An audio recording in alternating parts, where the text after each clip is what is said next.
Hello, everyone, and welcome into the second edition of Knowledge is Power, Navigating Special Education. I am Melanie Posey, your host. I am Willie Glass, your guest. Yes, Willie is a parent educator, and I'm so glad that she is joining me on this journey. Willie and I started this journey. Willie already has full knowledge that there is such a need for these conversations in the community. But once I became aware of it, once she made me aware of it and saw a little bit of that need, we decided to collaborate, come together, and really use these platforms to help educate parents about the nuances of special education, not just here in Alabama. We said that this is for folks all across the country. Yes, that is correct. Yes. We do not want to put a limitation as it relates to how this information is panned out. Yes. And with that being said, yes, not just to Alabama. It is, these issues that we're discussing is across the country. Absolutely, absolutely. So please, we ask that you share these episodes with whomever you think can benefit from the information. Our goal is to help, educate, empower, and serve. That is what we want to do. We're going to hop into segment 2 in just a moment, but first a few housekeeping items, Willie, if I can. First of all, I want to encourage everyone to go back and watch the first episode, if you will. We released that recently and are so excited just to have that foundational piece out there. We talked a little bit about the history of special education, so you can find that on the same platforms that you can find this episode, but we encourage you to go back and watch those as well. Also want to let you know that we are trying to keep these pieces to 30 to 45 minutes. We want to be respectful of your time, but we also do want to dive as deep as we can into these topics. So please be patient with us. Just know that we are trying to move it along, but we definitely want to make sure that we're being thorough. Also, thank everyone for watching the first episode and being patient with us on the microphone issues. We think we've got those figured out this time. So if we have some kinks, we won't know until this is over. So again, just continue to be patient with us. Also, Willie, want to let everyone know that we have started a Knowledge is Power email address. So that is knowledgeispowerseries@gmail.com. Again, knowledgeispowerseries@gmail.com. And Melanie, if Yes. I could just interject with that, now that we have an email address, Yes. sometimes in reference to us talking about these topics and the audience is unable to connect with us, please send, your comments or questions via email. Yes. If you're comfortable versus being on social media, putting your comments out there, send it to us via email. Yes. And we will do our best to tap into it, give a response, as well as let us know what you would like to hear. Absolutely. What is it that, that as it relates to these topics, what is it that are your concerns? What are your issues? And send it to us, and we'll do our best to try to get a response back. Yeah, we are here for you. This is not about us. This is about you. So we want to make sure that we're addressing your issues. So absolutely, please let us know. We've already had some folks who've reached out and asked us to cover certain topics, and we thank those folks. Keep them coming. Keep them coming. We're here for you. Yes. Willie, today we're going to cover 2 topics. In the tease, we talked about retention, holding a child back a grade. We are going to definitely get to that topic as well. But first, as you and I were talking, I was thinking, we need to do a little bit more to let folks know who we are talking about. And then I mentioned to you that I shared it with a family member, and after she watched the first episode, she immediately referred to, in her mind, students who have visible disabilities. And we know that those young people and those folks are out there, or obvious learning challenges. But today, Willie, when we talk about special education, years ago, that may have been more of the direction. But these days, when we talk about special education, it's not just those young people that have visible challenges with learning that we're talking about. Thank you for that, Melanie. Yes, you brought to my attention as it relates to we kind of touched on this last segment, how historically, when we mention the term special education, we get that negative connotation. So with that being said, not only we get that negative connotation, we get that visual. Yes. Who are we talking about when we mention special education? And we think about physical disabilities. And And the difference is, whereas historically that is what we think about visually, that is, we think about the negative connotation, but today when we speak of children or individuals with a disability, it may not be a physical disability. Mm-hmm. It may not be, what we visualize historically. Mm-hmm. When we're talking about special education, and I want to just keep it right in that, on that path and on that avenue, mm-hmm. when we talk about special education, we did speak briefly once again in the last segment, there is an eligibility process. Yes. So when we go through that eligibility process, meaning the LEA, the local education agency, must go through that referral process. They have those guidelines and regulations, what makes that determination as it relates to a child in the special ed arena that is qualified under those special education criteria. Okay. There are 13 criteria. Yes. I don't have it in front of me, so I don't want to try to go down each one. Yes. Because I don't have it. I don't want to misspeak. Yes. But you can find that information under special education. There's 13 categories that deems a child eligible for special ed services that puts that child in the room of individual with the Disability Education Act. It puts them under that. With that being said, but what I would like to point out is with those criteria, like you stated, who are we talking about? Mm-hmm. We're talking about those kiddos who qualifies under those 13 categories. But one that I would like to specifically mention, yes, is under other health impairments. Okay. The reason I want to point that out is because those other categories are just they are direct. Okay. As it relates to, for example, child may qualify under autism. Mm-hmm. The child may qualify under speech and language impairment. So those are very direct. But when we talk about other health impairments, mm-hmm. it could be ADHD. Okay. And I'm just giving an example, one example. Yes. ADHD will qualify under other health impairment. And because it falls under other health impairment, that diagnosis impedes that child learning. And I'm being specific when I say impedes that child learning in the classroom environment. For example, the child may have inattentive type, means that it's hard for them to focus. I'm just giving a snippet. Mm-hmm. It's hard for them to focus. So that's impeding that child's learning. Okay. And that should make him eligible under an IEP, the Individual Education Program.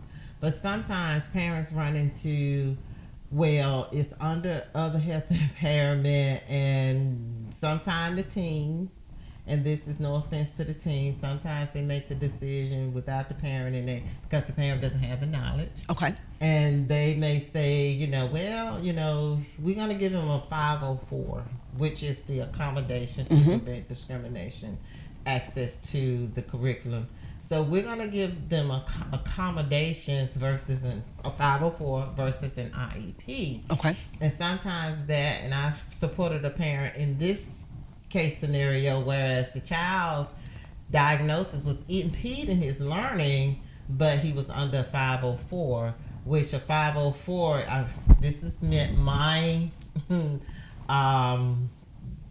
this is my opinion in reference to what I feel like this is accurate. The 504, again, is just those accommodations, does not come with a lot of the legalities of that educational plan. Okay. Versus the IEP comes with the legalities, more protection. So in actuality, if it's impeding that child's learning, he should follow on the IEP to have more secure protection. Okay. So again, we're talking about those children that is eligible under the special education umbrella, under those 13 categories, one of those 13 categories. And we're looking at it from that angle. So that is the population that we're looking at. And again, as a reminder, it may not be a child, and this is for our generation back when we talk about special education. Yeah. Yes. it's just not a pool of children with a physical disability. You know, there's so many different diagnoses that falls under that Yes. umbrella. And, you know, just want to be clear. That's good. If that child is receiving special education, it's more than just a physical. Well, I think about these days, and this to me is a word, you probably have heard this word much more than I have, but it seems the word neurodivergent has come into the lexicon a little bit more frequently these days. So when we say neurodivergent, talk a little bit about what exactly that covers. I'm not a licensed psychologist. Okay, yes. Or disclaimer, yes. But when we're talking about neurodivergent, I like to say when we're talking about a typical kiddo versus atypical. Say, for example, I always use the example of a kiddo with autism. We're looking at neurodevelopment, brain development, and a kiddo with autism would fall within that when we're talking about neurodivergent. Okay? Yep. And when we look at it from that angle, that is the best example I can give. And it goes back to, like I stated, we're not just looking at the pool of kids with a physical disability. Or even an obvious learning disability. Right. Or learning difference is the way that I prefer to categorize it. Absolutely. And I mentioned, we touched on that briefly as well last segment. Yes. What kiddos do learn different. Yes. We all learn different. We all learn differently. Absolutely. You know, yes. And being able to, when we're talking about a kid that learns different, being able to tap into that child's ability, whereas how they learn. And going back to the term, like you stated, neurodivergent. First and foremost, in order for us to categorize a child as neurodivergent, they must have an evaluation done. Okay. And it should be done by a licensed psychologist. That would be my first go-to in order to actually have that child evaluated to determine if that child falls within that category. Okay. And then as parents, you know, I always have to pull the parents in because they're part of that team. Absolutely. So when you're able to make some of those observations where a child is not where they are developmentally, especially those children 0 to 5, we talked about that age group last segment. Critical. That is the time you want to pay attention to those developmental milestones. Okay. Yep. You want to, you know, when we take our babies to the pediatrician, you know, from 0 to 5, and they're asking those questions, okay, when did this child start sitting up? When did this child start rolling over? Those are considered developmental milestones. Okay. In all honesty, I think a parent should, you know, journal. That's good. Journal, because those questions are going to come back up again as the child gets older. And say, for example, if it's a child that is not meeting the developmental milestones, and now, you know, this baby is at age 4 or 5, and you're looking into a full comprehensive psychological evaluation, those questions will come up again. Okay. You know, in reference to, okay, when the child was just 4 months, did the child start rolling over? You know, 6 months, was the child babbling? So those developmental milestones will come up again. They stick with you. And we're going to do a whole segment on developmental milestones because we understand how critical that is. So where you can go to find out what should I be looking for? What are some of those? So thank you so much for bringing that in. Very quickly, when we talk about neurodivergent, just want to mention a few of those categories. It's really mentioned autism, ADHD, dyslexia, Tourette syndrome, and some other mental health conditions such as OCD, anxiety, or bipolar disorder. So that just gives you an idea of some of a list of some of the things specifically that we're talking about. But again, you mentioned the other category that might be a little more broad. So it's so important to understand when we're talking about neurodivergent and you see someone, you may not be able to look at them and tell they have dyslexia. You may look at someone and and may not be able to tell that they have ADHD. And let me say this really quickly as well. Please understand that if someone has a learning disability and they need special education, that does not mean that they are dumb. That is correct. That does not mean that they are, and I'm going to put the word out there, that does not mean that they're stupid. It does not mean that they can't learn and don't learn and will never learn. I just felt led to say that, really. I am happy you said that, because from my learned experience, and I just went through this with my grandsons. I just discovered this. Let me put it like that. I shared in reference to my two grandsons, and through this experience, and they're 5 now, but through this experience, I learned with watching my grandsons and watching my daughters is that our experience with this, with experiencing with the education system, as well as trying to understand the diagnosis. You know, a lot of us don't just say out loud, we're just trying to understand this diagnosis. We're trying to learn about it, learn how this child learned, and try to support the best way we can. That is our journey. Yes. And through this journey so far, is, you know, both of my grandsons, is the processes are different, so they're kind of like opposite. But one got an earlier diagnosis, one got a later diagnosis. Okay. But just going through the journey and trying to understand the diagnosis, understand how this kiddo learn, it's so much. And this is to the community. I understand that mental and emotional up and down. I understand that. And I, you know, not only, yes, they're my grandsons, I'm part of that emotional and mental journey, but I also get to observe the actual parent go through that. And like you stated, Melanie, it does not mean these babies cannot learn. And I feel like us as adults being part of the team, we should be accountable for our own knowledge base. I'm gonna put it like that. Okay. Because sometimes as adults, we don't like to admit that we don't have the knowledge to understand something. Yes. And unfortunately, because we do not want to admit, be it our ego, as Sigmund Freud stated, our ego can get in the way. Yeah. Or whatever the case may be. Because of that, then we begin to disconnect. And we disconnect, and as the experts, I'm changing hats. There's so many hats I wear, but I'm changing hats because coming from an expert's perspective, we begin to look at it from the lenses of, we begin to project, let me use that term, on the parents. And we not intentionally. I really don't think it's intentional. The parent projects onto the child? No.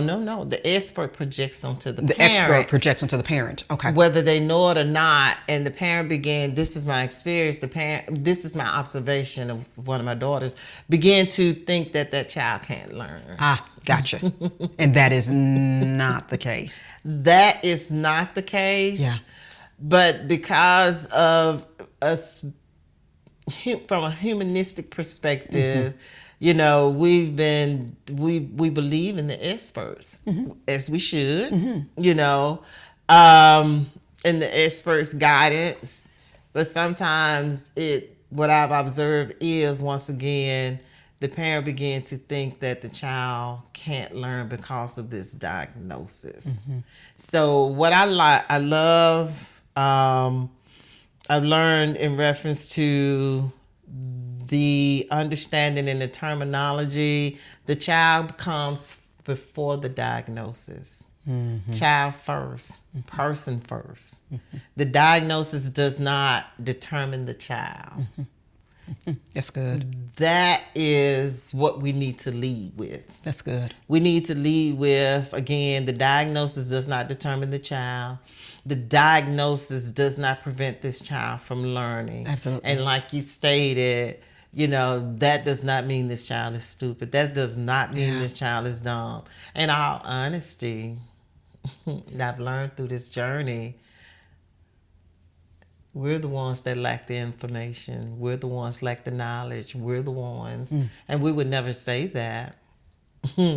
But, and when we're talking about being in the shoes, in the role of an expert, but sometimes that is the case. Yeah.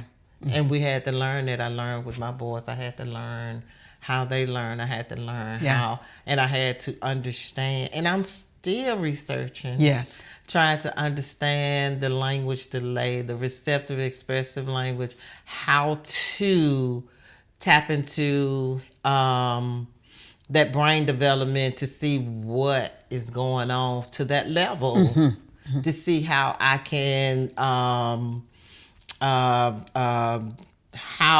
can stimulate. Stimulate and motivate and just learn so much about that child's brain development and what's blocking it and how I can build it to help That's it good. grow. That's so good. Yeah. I just felt, we need to put that out there. So, Yes. so thank you for that. Thank you. Once we understand, who specifically is receiving special education services, there may come some situations where a child may have to be held back a grade, retained, and that can be challenging for parents. And we mentioned that in segment 1, we said that in segment 2 we were going to talk about developmental milestones and things like that. But we decided to go a different direction in this second episode because, Willie, you were hearing from parents and we wanted to be responsive to what we're hearing in the moment. So, Willie, just share a little bit about what you have heard from some parents in the community when it comes to retention, especially as we are now in late May and the school year just ended. Thank you for that. And I reached out to Melanie because, like she stated last segment, we was trying to follow the timeline and we was trying to stay on track as it relates to just going from historically to the developmental milestones and things of that nature. But then I reached out to Melanie because I was receiving a lot of inquiries. This is the season, as I explained to Melanie, this is the season whereas school districts, from March up until now, we're kind of past it, unfortunately. But during that time from March until May, school districts are looking at transitions. They're looking at placement, for the next grade level. Then for the kiddos with special education, some districts, they do IEPs as it relates to calendar year. Okay. Or they do a school year. But in the midst of all of that, IEPs are being held, be it annual, transition, or whatever it is as it relates to those IEP meetings, but they are being held between March and April for whatever reason. Let me say that. Let me be clear, because again, you have IEP meetings that are held all throughout the year. And let me say this, as well as parents can call one. Okay. All throughout the year. That's good so to I know. Just want to be clear on that. Okay. But so parents can, what you're saying is parents can request an IEP meeting throughout the school year. You don't have to rely on your team to be the only one that calls it. Oh, absolutely. Okay. I like to tell the parents, you are the driver. Okay, great. That's That's good to know. the way I look at it. Okay.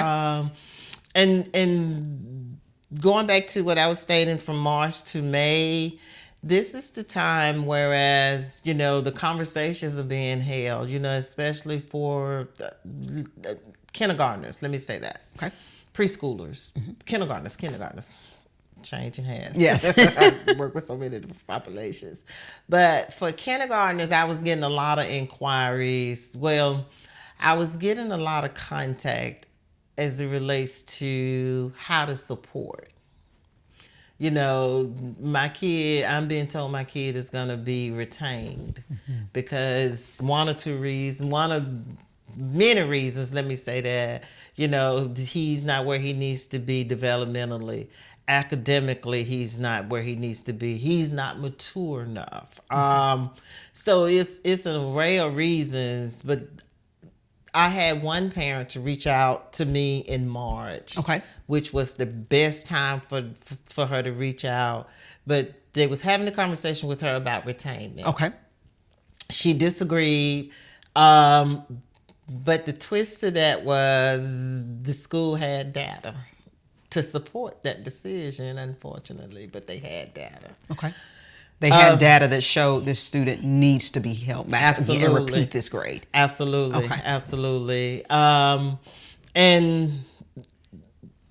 which that does not give just a closed door on that. I'm Okay. just giving you the example. Okay. And with those inquiries, they kept coming, and that's why I reached out and said, hey, this is the season, parents may be hearing their child needs to be retained. And because of that, I wanted to just try to talk to parents, talk to the community about those conversations, because it's more than just this one parent that contacted me that their child is being retained. Being able to, as a parent, if you had that conversation or that conversation has been had with you, okay, your child is not ready to move to the next grade level, we just want to give some quick key points. Yes. About that process. Being able, say for example, if your child has an IEP, that's for sure. If that conversation was held with you or be held with you in the future about your child is going to be retained, you should begin with the data. Okay. You should begin with looking at the data, but let me say this. Okay. Please don't wait till the end of the school year. That's so good. Please don't wait till the end of the school year, because you really don't have a lot of leeway, because the school has collected a whole year of data to support that. But in your defense, if your child, and this is, a parent's responsibility as well, the first 9 weeks of that child's education journey in that grade, that first 9 weeks, if your child has low grades, no progress, making no progress, that is where you want to start. Okay. That is your starting point. And are you saying that is the starting point to ask for the data? That is a starting point to request an IEP meeting. Okay. That is the starting point to request for a team meeting, IEP meeting, and talk about that child's grades. Okay. You want to do that because that's going to give you more leverage for monitoring moving forward. Okay.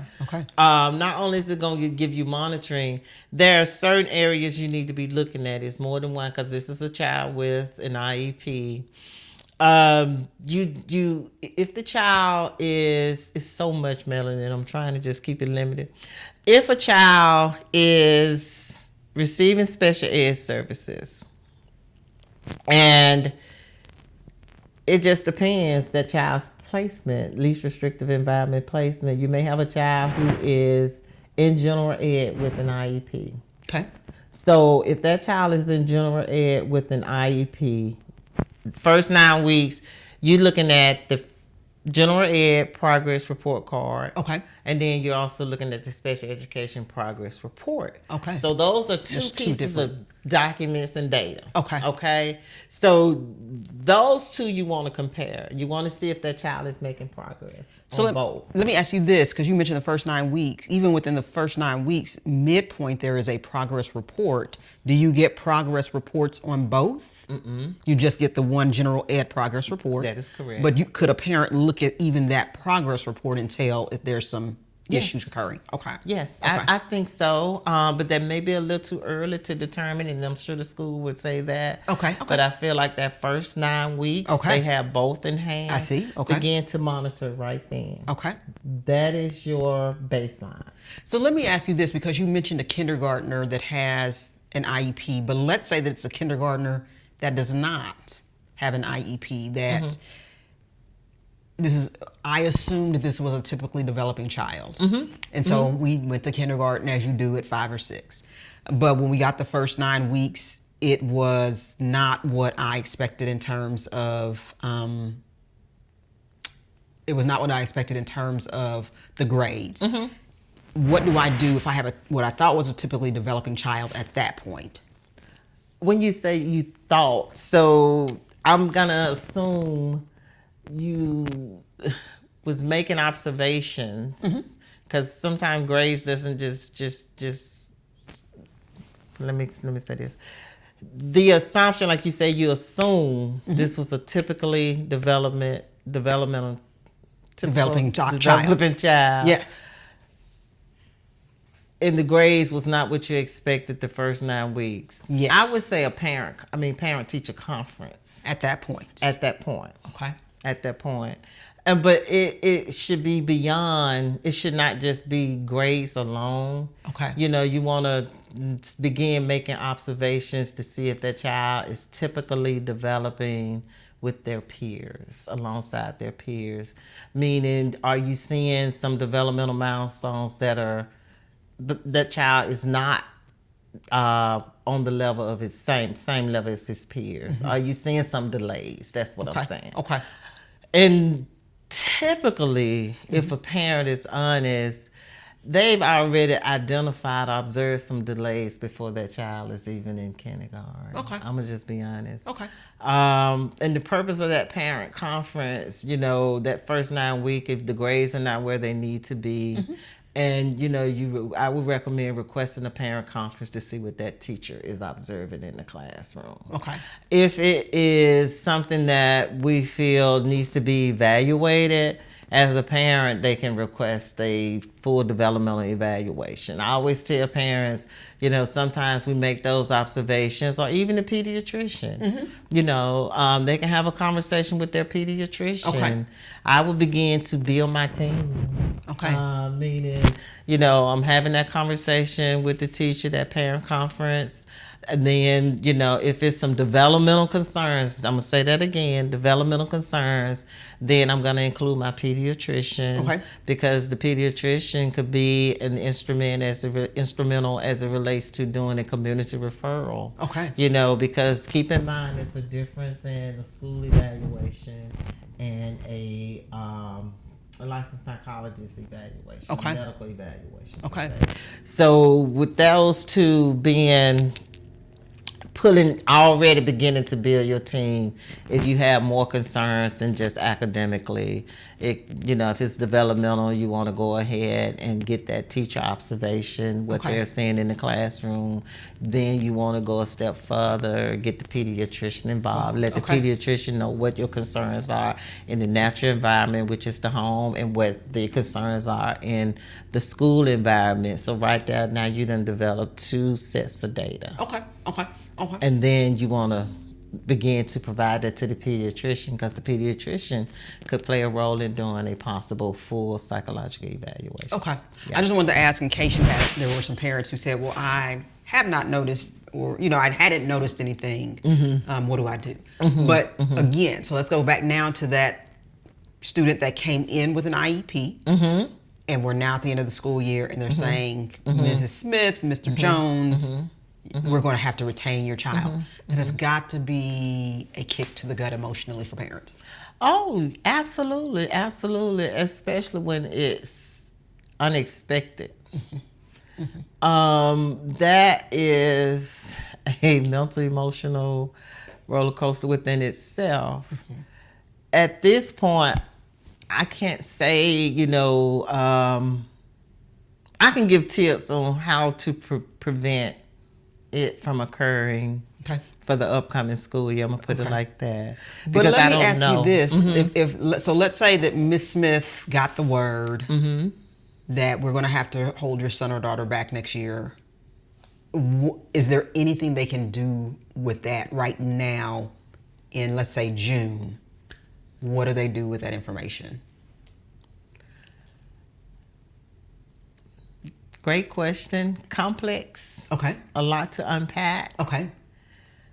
I would recommend, if it's at this point they've had that conversation, it doesn't hurt to go back and revisit that conversation. Okay.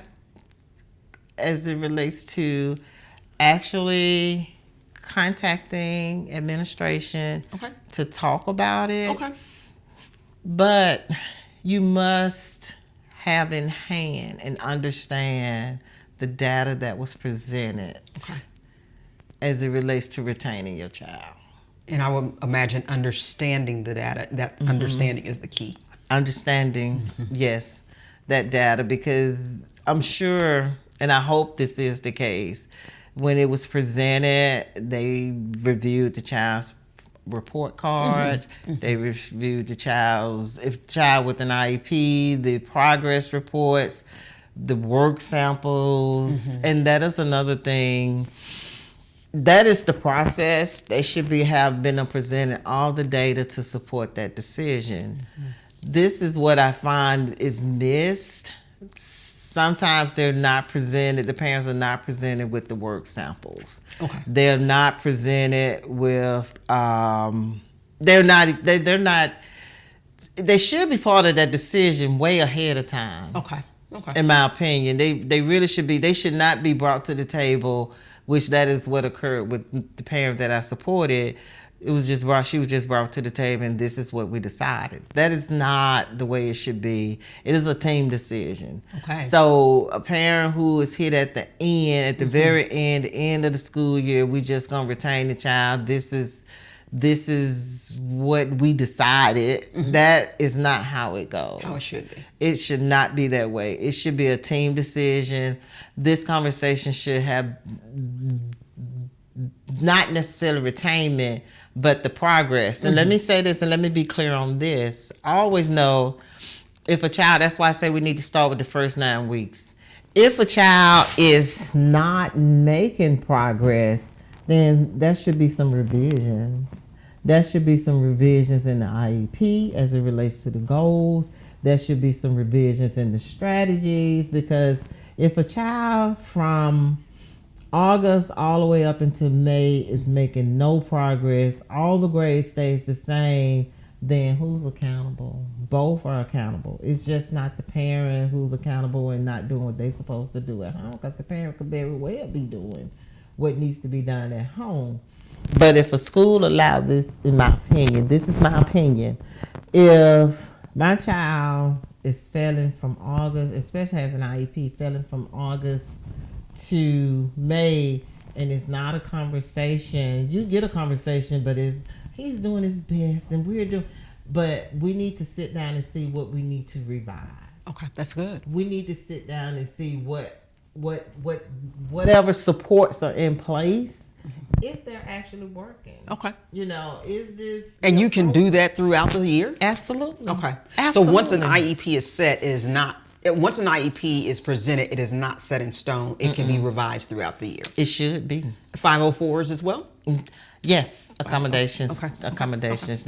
You could revisit those. Okay. But parents must know that. They must. That's why I say they are the drivers. If you see that child, you must play your role. You must. It cannot go.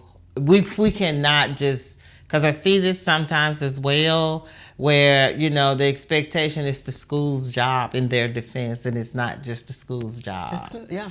They have a role to play, but it's not just their role. Absolutely. Okay. And it starts with the parents, and I had to learn that. Yeah. And it was a good learning curve for me, because when we begin to think it's the school's job, then we demand from that angle, and it's not just the school's job. And I'm gonna say this again, in the school's defense, the school district's defense, it's not. They need our help. They need our involvement. They need, but this is the twist to this. Okay. When we're involved as parents, and I tell parents now, you need to know your child. You need to know your child. You need to know how your child learns. Okay. You need to know your child's abilities. Okay. And once you collect all that data, and once you have that knowledge base, then it gives you the control to go in and let the schools know. Okay. How my child learns. Okay. This is what supports my child. It gives you that type of control and that involvement. And let me be careful when I say control. It gives you that knowledge base in order to guide. versus control. I do not want that word to be misconstrued. Let me be honest. Yes. I do not want that word to be misconstrued because it gives you that knowledge base to guide.